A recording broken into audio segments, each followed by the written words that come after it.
So, bumaba ako. Nandun sa taas yung mga doggy namin. May tanim kasing kami mga apple dito. Yan, oh. Namatay na siya. Yan, apple. Yan. Tanim pala to ng may-ari ng lupa. Hindi pala sa amin. Tapos, may isang hinog ng persimmon. Yan, oh. Persimmon.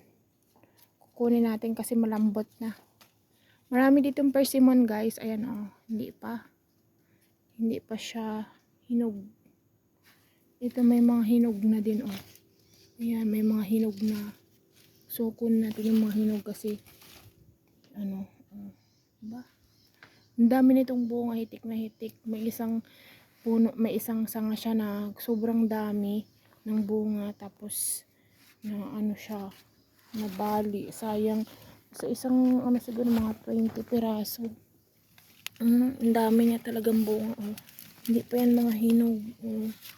Pero may mga hinog na, ayan, oh. Yan, iba na yung kulay, diba? So, hanggang dito yan, oh. Oh, yan, lalaki. Kaso lang itong persimmon namin parang may sakit lang. Pero ang tamis na ito kahapon, nakuhaan ko na.